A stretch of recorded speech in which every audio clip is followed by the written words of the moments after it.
우리가 무엇을 하든 간에 그것의 삶의 가치를 깨달으면 우리들의 행동과 모든 입술의 찬송이 달라집니다. 그래서 가치를 아는 사람과 모르는 사람은 차이가 굉장히 많아요. 과거에 제가 잠시 비유를 들었던 적이 있었는데, 아프리카의 어린 아이들이 어, 가지고 노는 돌이 보니까 다이아몬드더라. 그래서 이 다이아몬드가 뭔가 가치를 모르니까 그들은 그냥 가지고 노는 하나의 장난감으로 반짝이는 돌의 그것으로 가지고 있었는데, 그것이 이제 사람들이 들어오면서 초콜릿과 받고 갔던 그런 이야기들이 있었습니다. 우리가 주일 예배를 드리는 것도 마찬가지예요. 우리가 또 새벽을 깨우며 기도하는 것도 마찬가지고, 우리의 가정이 교회가 되어서 그 가정에서 찬송과 말씀이 선포되는 이 모든 것들의 가치를 알면 우리의 모습은, 오늘 하루의 삶의 모습은 달라져요. 그 가치가 얼마나 귀한가를 알면 우리는 이 새벽을 깨우며 말씀을 듣고 내가 말씀을 붙들고 기도하는 것들 속에 그거 누가 있냐면 하나님이 함께 하시거든요. 두세 사람이 내 이름으로 모인 곳에 내가 함께 하겠다 그랬잖아요.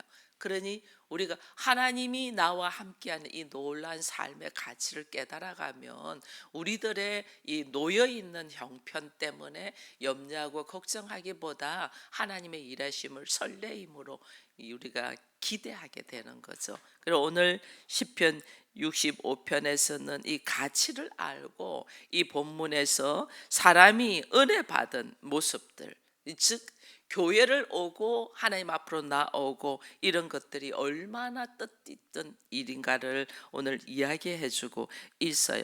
여기 보니까 하나님이여 찬송이 시온에서 주를 기다리며 사람이 소원을 주께 이행한다, 이렇게 찬송한다, 하나님을 선포한다, 하나님을 경외하고 예배한다, 그 뜻이거든요. 그래서 우리가 하나님을 예배하며 걸어가는 것들이 얼마나 아름다운가 오늘 4절에 보니까 이런 말을 해요.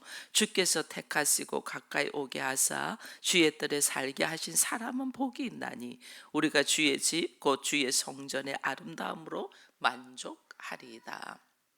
가치를 알면 범사에 감사와 함께 항상 기뻐함으로 만족한 삶이 뭔가를 알게 돼요. 지금 놓여있는 형편이 내가 기뻐할 수 없는 상황이라도 그 상황 속에 누가 함께해요? 하나님이 함께 하시는 거예요. 그러니 하나님이 함께 하신다는 것은 하나님이 다 알고 허락하신 삶이잖아요. 그 허락하신 삶 속에 하나님이 나를 이끌어 가실 계획이 있잖아요. 나는 거기서 뭐 하냐면 범사에 감사하며 항상 기뻐하며 만족하며 살아야 돼요. 내 남편이 내가 생각하는 거하고 영 다른 사람이야. 그 하나님이 허락하셨거든요. 그 허락하심, 물론 나의 선택도 있어요. 나의 잘못된 선택, 내 생각의 선택도 있지만은 그 선택함 속에도 하나님이 함께하고 계셨다는 거예요. 여러분, 우리는 좋은 일에만 하나님이 함께하는 것이 아니고 내가 힘들어 아파하는 그곳에도 하나님이 함께하고 있어요. 근데 그 하나님이 함께하시면서 나를 왜 이렇게 건지면서 내버려 두지 않냐면, 나를 스스로 깨달아서 감사가 뭐며 죄가 뭐며 깨달아서 결국은 우리의 입술이 하나님을 찬양하며 예수 그리스도의 은혜를 우리가 그 속에서 누리게 하기 위해 하나님이 그렇게 함께하고 계시거든요. 그래서 나는 지금 앞에 있는 사건들이 마음에 들지 않더라도 주께서 함께 하심에 거기에서 만족하는 거예요. 만족. 주께서 함께 하신다. 오늘 나는 주께서 함께한 주의 집 주의 성전의 아름다움으로 만족한다. 우리 집이 가정이 교회가 되는데 이것이 주의 집이잖아요. 그런데 놓여있는 현실은 기뻐할 일이 없어. 근데 우리 가정을 교회로 선포하면서 하나님이 거기에서 일하심을 기대하며 만족하는 삶을 사는 거예요. 그래서 오늘 이것을 그것을 고백하면서 우리가 하나님께 예배를 드리는 것이 얼마나 감사한가, 그것을 만족하는 삶을 살자. 그게 65편 1편에 이렇게 나와 있으면, 왜냐하면 우리가 예배를 드리는 것은 여러분, 내가 내 스스로 입술의 고백으로 내 온몸으로 하나님을 앞으로 나아가잖아요. 이거는 하나님 앞에 우리의 사랑의 고백이에요. 사랑하는 사람을 막 만나고 싶잖아. 함께하고 싶잖아. 이게 하나님 앞에는 우리가 뭐 하냐면 예배를 드리는 거예요. 예배 속에서 우리가 이렇게 새벽을 깨우며 또 말씀을 받아들이며 기도하며 예배를 드려. 여기도 찬송과 기도와 말씀이 있잖아요. 그죠? 여기에는 다만 우리가 교제는 못 하고 있어요. 사람과의 교제는 안 하지만은 하나님과의 교제는 하잖아요. 새벽에는. 그죠? 그리고 이제 주일 예배에는 찬송과 기도와 말씀과 교제가 있는데 하나님과의 교제도 있었고 또 사람과의 교제도 하는 거예요. 이게 예배예요. 예배. 그럼 내 가정이 교회가 딱 되면 내 가정에도 우리가 무엇을 놓고 기도하냐면 이 가정에 찬송이 흘러넘치게 해달라. 찬송이 흘러넘치는데 우리가 다른 사람들이 찬송을 못 하잖아요. 그럼 내가 하면 돼. 내가 하기야 좀 그렇다. 찬송을 틀어. 찬송을 틀면 그 찬송 속에서 나도 기뻐하고 다른 가족들도 찬송을 듣게 돼. 그 가족들이 함께 모여서 기도 못해. 내가 해. 목회자가 먼저 하잖아요. 여러분들이 서울 기쁨의 교회가 세워질 때 여러분들 관심도 없을 때에 저는 새벽을 깨우면이 아니고 밤낮으로 서울 기쁨의 교회를 놓고 기도하고 금식하며 기도하고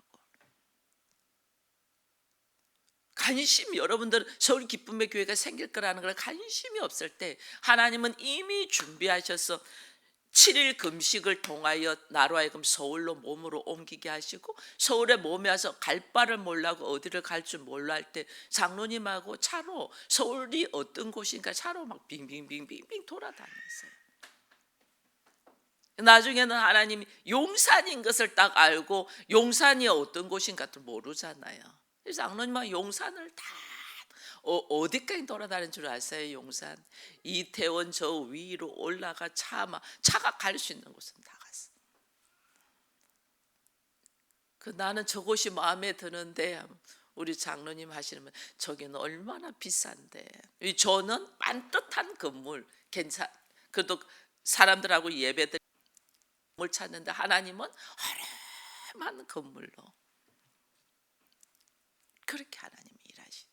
우리 생각하고만. 근데 여러분 아무 생각도 없었을 때 하나님이 이미 준비시켰. 이게 뭐냐면요. 이게 이제 목회자이기 때문에 그렇거든요. 그럼 여러분도 마찬가지예요. 가정 목회자이기 때문에 가족들 신경도 안 쓰고 관심도 없을 때 누가 가정 목회자가 먼저 금식하며 기도하며 우리 가정이 교회가 되기 위하여 금식하며 기도하며 나는 이렇게 반듯하게 멋있는 교회가 되기를 바라는데 하나님은 마구간 하나만 그 모습 그대로 마구간 예수 그리스도가 나팔을 불며 나타나기를 원하는 그 메시아를 기대하는 사람과 다르게 하나님은 어떻게?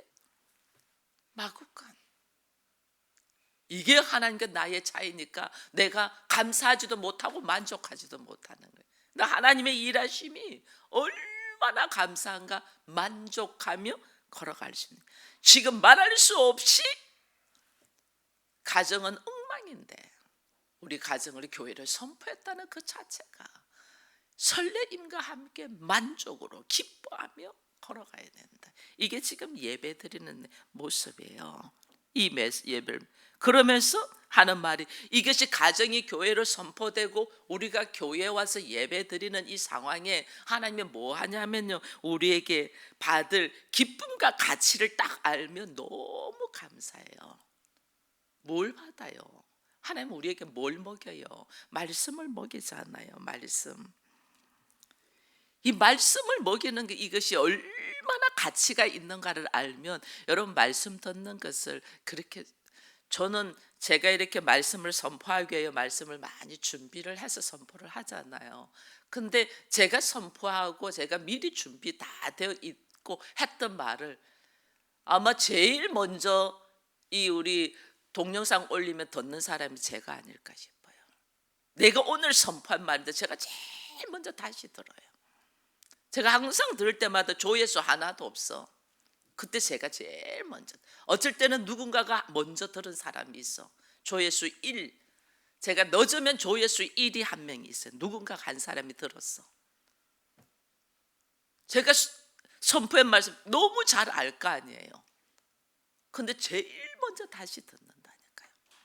쭉 들으면서 다시 말씀을 새기면서 이 말씀을 하나님이 나에게 먹이신다는 이 감사와 기쁨의 설레임이, 우리가 이걸 모르니까 그냥 던져버려. 이거 올려놔도 안 들어. 하나님 주시는 이 말씀의 기쁨, 이 왜냐하면 나를 영양가 자양분을 딱 먹여서 말씀을 통하여 나를 성숙시키잖아요. 성숙시켜나 하나님 나로 하여금 세워나간 이 놀라운 하나님의 계획을 모르니 우리가 말씀을 먹는 데 대한 설레임과 기쁨이 없는 거죠. 여기 2절에는 기도를 들으시는 주요 해놨잖아요. 모든 육체가 주께 나온다. 기도를 들으신다. 여러분, 하나님이 우리의 기도를 듣는다는 것이 얼마나 감사해요. 여러분, 구약에 보면 히스기야가 왕으로 있는데 아수르의 전쟁이 생겨요. 아수르 사람들이 와서 전쟁이 생기는데 모독을 이스라엘에 대한 모독을 뭐 말할 수 없이 하면서, 심지어는 그 모독이 하나님을 향한 모독이잖아요. 왕이신 이스라엘의 왕인 히스기야가 어떻게 할 바를 몰라요. 저들 무식하게 막 말하면서 퍼대면서 하나님을 모독하고 있고 이스라엘의 사람들을 모독하고 있으니 그때 히스기야 기도를 쫙 합니다. 하나님 앞에 손 딱 기도하는 그 중에 하나님이 왜 그들이 악당인 아수르 군대가 왜 이스라엘을 모독하며 막 하나님을 욕하는가 보니까 우리 안에 근본적인 문제가 하나님을 찾지 않냐고 이방신을 찾고 있는, 다른 걸 찾고 있는 우리의 모습의 문제를 하나님이 그 기도를 통해서 해결해 주시는 거예요. 우리는 외부에서 환경에서 막 사건이 일어나면 이 문제만 해결해 달라고 막 기도하는데 사실은 하나님이 나에게 말씀하시는 메시지야. 나의 근본적인 문제를 해결해 하시기 위하여. 그래서 이사야에서 보면 이 하나님의 집은 만민이 기도하는 집이다 그랬잖아요. 우리들이 계단 딱 내려오면 제가 액자 하나에 그 만민이 기도하는 집, 여기는 하나님 기도하는 집이다. 뭘 기도하라는 게 뭘? 내 문제 해결해 달라가 아니고 내 문제의 해결의 근본적인 문제가 뭐냐? 이 죄의 문제잖아요. 이 죄의 문제를 범사에 감사. 우리는 임마누엘 하나님을 찬양합니다. 그리고 하나님이 나에게 임마누엘로 항상 동행하기를 원합니다. 그러나 나의 인식 속에는 하나님이 없습니다. 하나님이 없으니까 그냥 막 자기 생각으로 뻥뻥 넘어지잖아요. 하나님과 함께 딱 나의 기도를 들으시고 나를 만나기를 원하고 나와 깊은 교제를 하기를 원하시는 하나님. 여러분, 교제는요, 기도한다는 건 하나님과 항상 교제한다는 거예요.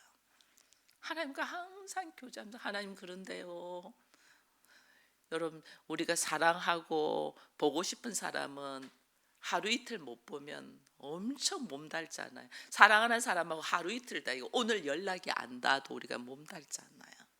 하나님을 그렇게 사랑하냐는 거예요. 오늘 하나님과 교제하지 않으면, 하나님의 음성을 듣지 않으면 내가 몸달나. 하나님은 그렇게 나를 사랑하시는데 나는 어떠한가. 이 그런 모습들을 하나님의 말씀, 이 그런 나를 하나님은 또 어떻게 해줘요? 3절에 보니까 제 악이 나를 이겨 싸우니 우리의 허물을 주께서 사하시리다. 사죄하신다. 용서하신다. 우리의 모든 죄를 용서하시고 사하시는 이 하나님을 우리가 알고 지금 주어진 상황에서 만족할 수 있는 이것은 가치를 안다는 거예요. 내가 하나님의 사람이 되었고, 내가 하나님의 자녀가 되었고, 내가 하나님을 알며 말씀을 알며 기도하며 찬양하는 자가 되었다는 이 가치를 알면, 아프리카 애들이 다이아몬드 가지고 장난감으로 여겼던 이 가치를 모르니까 그렇거든요. 우리 가정을 교회로 선포했다는 이 가치를 알면 여러분 그냥 못 있어요. 하나님 찬양. 근데 어찌 나를 그 교회에 그 가정에 목회자로 세우셨어. 이게는 뭐냐면 네가 선지자의 상을 받는다요. 이게 선지자의 상이, 선지자가 누구예요? 여러분 우리의 선지자가 누구예요? 예수 그리스도잖아요. 예수님은 나에게 그리스도로 오셨다. 나의 왕이시요 나의 선지자요 나의 대제사장이잖아요. 선지자의 상을 받는다면 예수 그리스도께서 죽기까지 순종하여 십자가를 지셔서 하나님께서 하늘의 것 땅의 것 공중의 것 땅 아래의 모든 권세를 예수님에게 하나님이 위임하셨잖아요. 그 상을 우리가 받는 거예요. 나를 하나님 부르셔서 가정 목회자로 세우셨다는 거는. 저는 요즘 여러분 제가 새벽마다 이렇게 깨우면서 나오는 것이 이게 여러분 사실은 쉬운 일 아니에요. 목사들이 제일 힘들어하는 것이 새벽 기도예요. 제일 힘들어하는 것이. 저는 어제 같은 경우는 35분 딱 오거든요. 우리 집에서 그 35분 동안 차 안에서 잤어요. 잠을 집에서 2시간밖에 못 잤기 때문에 차 안에서 자고 장로님 다 왔다고 내리라는데 힘이 쫙 빠져. 잠에서 들 깨면 왜 몸이 그렇잖아요. 힘이 쫙 빠져 걷지를 이 계단을 못 내려오겠더라는 힘이 빠져 후들후들 떨려가지고 그 몸으로 와서 단에 서서 어제 말씀 순거한 거예요. 그 저는 감사해요. 하나님 목회자로 세우신 걸 너무 감사합니다. 왜? 하나님은 우리에게 뭐 하시냐면 말씀으로 오시고 말씀을 먹이잖아요. 이 예수님의 마지막 기도에 아버지께서 나에게 주신 말씀을 그들에게 다 전했다 이랬잖아요. 하나님이 우리에게 주신 것은 말씀을 주셨는데 이 말씀을 날마다 나로 하여금 먹고 먼저 내가 먹잖아요. 준비한다는 거는. 그래서 이 말씀을 놓치지 않냐고 연구하며 묵상하며 선포할 수 있는 위치가 목회자예요. 그 위치를 주신 것을 너무 감사한 거예요. 여러분들은 한 번 듣지만 나는 몇 번을 똑같은 말씀을 갖고 반복해서 나는 묵상하잖아요. 그죠? 자기 전에도 묵상해요. 이 새벽 기도에 할 말씀 하나님 그렇죠. 오늘 내일 새벽에 말씀 나눌 말씀이 이런 말씀, 이 말씀 속에서 저에게 주시는 음성은 무엇입니까? 이러면서 제가 자기 전에 딱 누워서 다시 이 말씀을 묵상해요. 쭉 묵상해요. 묵상하고 났는데 이 새벽에 단에서 딱 서서 선포하는 거는 또 하나님이 여기 섰는데 그때 주시는 거예요. 말씀을 막 저에게 막. 그래서 여러분들 이렇게 말씀 증거하는 거예요. 말씀을 먹을 수 있다는 것이 얼마나 감사한가를 알면, 가치를 알면 우리가 달라져요. 이게 하나님의 자녀됨의 가치예요. 이게 4절이잖아요. 하나님 나를 택하시고, 하나님 나를 택하시고 뭐 하셨다 했어요? 가까이 오게 하사. 여러분 전능하신 하나님이 가까이 오게 해요. 여러분 지금 우리나라 대통령이 돼가지고 대통령이 이걸 만들기 위해서 막 장관을 세우고 뭐 하는데 이게 막 문제가 많으니까 막 말이 많잖아요. 근데 우리는 하나님이 나를 가까이 세우시오. 이게 하나님의 자녀의 됨의 감사가 뭔가를 딱 알면 너무너무 그리고 주의 뜰에 살게 하신 이 사람은 뭐하다? 복이 있다.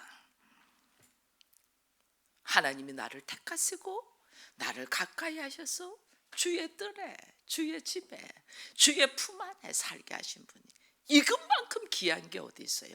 이것만큼 세상에 어떤 사람도 이렇게 나를 하지 않아요. 여러분 하나님이 나를 택할 때 내가 사랑받을 모습이에요? 죄인의 모습이에요?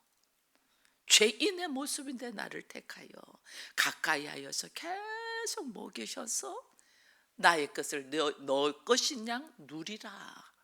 이런 은혜를 주시는 분은 세상에 아무도 없어요. 저는 우리 장로님하고 사랑해서 결혼했잖아요. 그리고 지금 장로님이 그동안에 제가 섬겼던 모습을 되갚는다고 지금 장로님 저를 섬기고 있잖아요. 그 감사죠. 근데 그 섬기면서 저의 부족한 모습을 이제는 나올 때가 있잖아요. 제가 요즘은 순간적인 인지 능력 이게 좀 떨어졌어요. 순간적인 인지 능력이 떨어져서 엄떤 말을 할 때가 있고 판단을 못할 때가 있어요. 그러면 바로 입에서 나오는 말이 이 바보야예요. 이 바보야 그것도 몰라. 그래서 내가 막 어이가 없어서 웃어요. 이게 우리가 사랑하는 사람의 모습이에요. 근데 내가 바보스러울 만큼 일을 제대로 처리를 못하고 계속 했다면 저를 어떻게 하겠어요? 그때마다 저는 속으로 그래요. 하나님 그렇습니다. 우리들의 사랑은 여기 이 수준.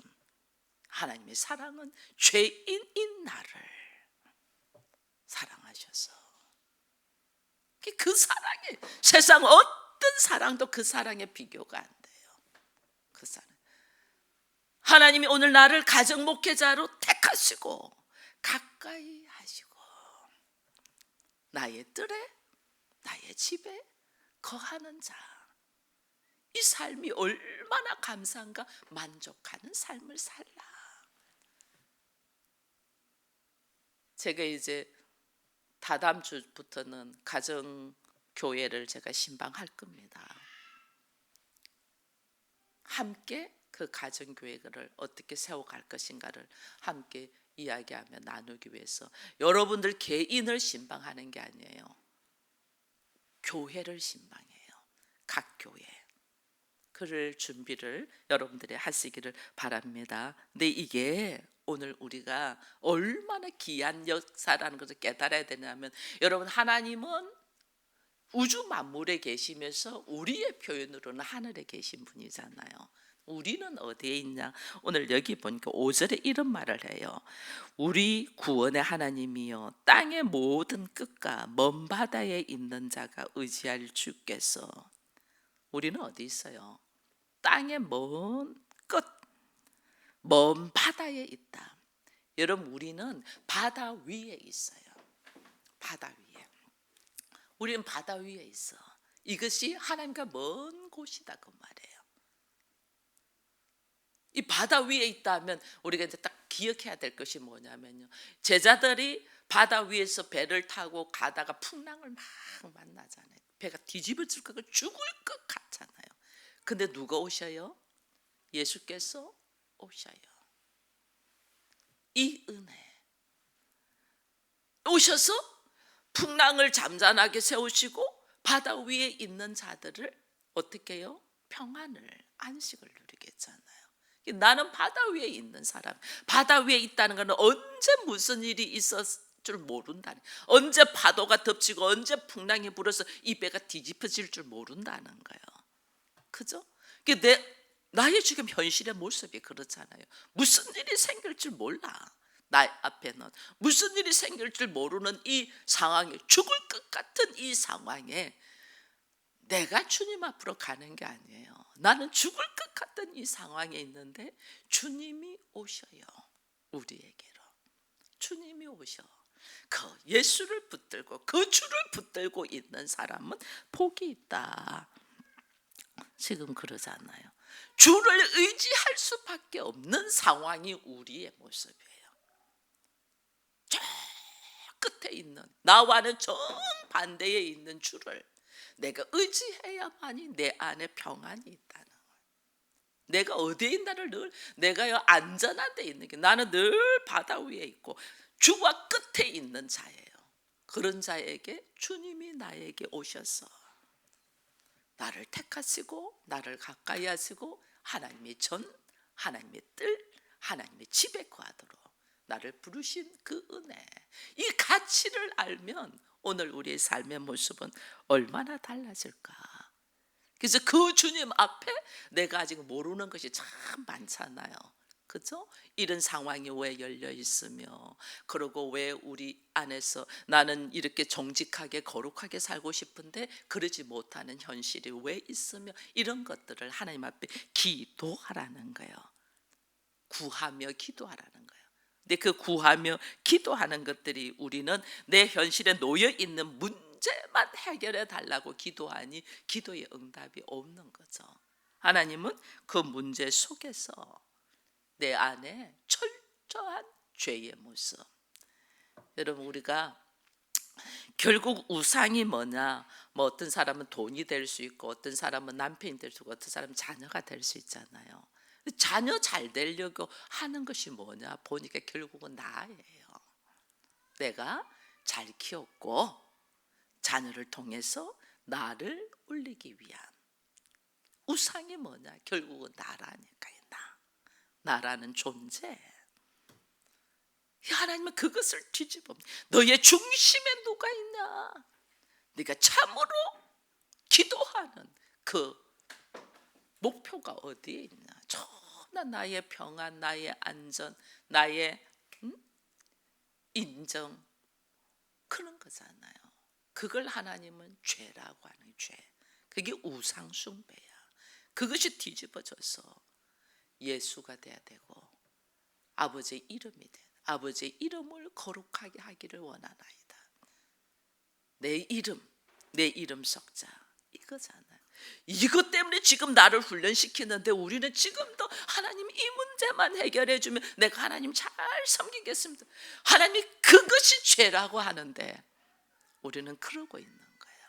이거 온전히 주를 통하여 죄의 문제에서 건지기 위하여 주께서 너에게 찾아갔는데, 죄의 문제 때문에 풍랑이 일어나고 뒤집어지고 죽을 것 같아서 주께서 그 죄의 문제에서 건져서 죄의 문제에서 노임받기 위하여 하나님의 뜰에 거하기를 원하는데, 그 죄의 문제가 나라는 존재라는 것을 생각조차도 못하는 나.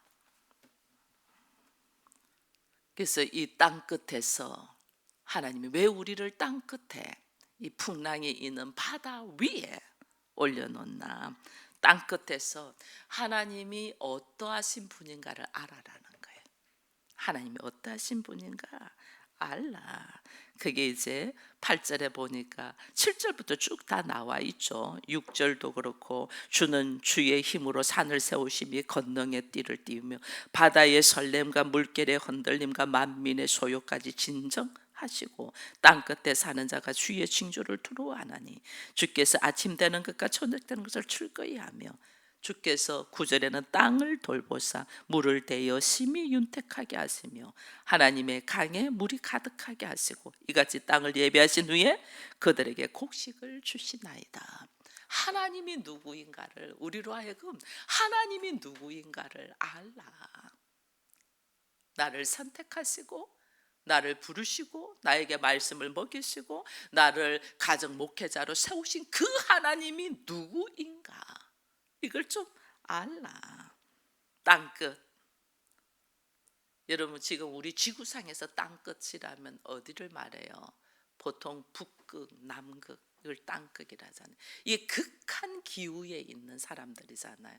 그죠? 그 극한 기후에 있는 사람들은 자기 생각으로 살지 않아요. 그 지역의 기후를 알아서 거기에 맞춰서 자기들이 살아요. 이걸 뭐냐면 하나님의 자연의 섭리를 그대로 받아들이며 산다는 거거든요. 우리 영적으로 보면 땅 끝에 있는 자잖아. 하나님과 멀리 땅 끝.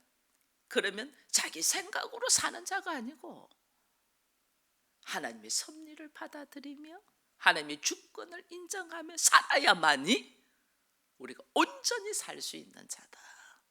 이걸 딱 알고 오늘 가장 하나님께 떨어져 있는 사람들에게, 그들은 오직 무엇을 의지해야 살 수 있냐? 하나님을 의지해야 살 수 있다. 그것을 지금 쭉 걸어놓은 거예요. 하나님이 누구신가? 하나님이 누구신가를 쭉, 모든 윤택함이, 모든 좋은 것이 지금 어디에서부터 온 걸 말해요? 하나님께로부터 온다. 그러니 나는 지금 땅 끝에서 극한의 삶을 살고 있는 나에게 해야 될 것이 뭐냐? 하나님을 의지하는 거고, 그 의지하는 하나님이 누구인가를 아는 거고, 그래서 나의 생각과 감정과 환경을 내려놓고 아버지의 주권의 말씀, 섭리를 따라 우리가 걸어가야만이 온전하게 여기서 이겨낼 수 있다는 것을, 주의 뜰에 들어갈 수 있다는 걸 딱 알고, 오늘 주님이 시편 65편에서는 우리에게 하나님을 내가 얼마나 신뢰하고 의지하고 있는가, 이것을 다시 말씀해 주시는 걸 딱 보면서, 하나님 그렇습니다. 우리 가정이 나는 교회가 된다는 것이 너무 좋아서 나는 이런 교회가 되었으면 좋겠다고 우리가 이름을 다 선포했잖아요. 근데 막상 이것이 입도 못 대고 있는 내 모습을 딱 본다는 것은 상황이 도저히 맥히지 않는다는 거죠. 이 땅 끝에 있다는 거죠. 땅 끝에 있는 내가 바라는 그런 가정의 교회가 되기 위하여는 누구와 함께 해야 된다? 하나님과 함께 해야 된다. 하나님을 통하여 선포된 것들이 이루어질 것을 알고, 오늘 이 아침에 우리 가정이 멋지게 여러분들이 입으로 선포된 가정이 되기 위하여 주와 함께 걸어가는 우리가 되기를 축원드립니다.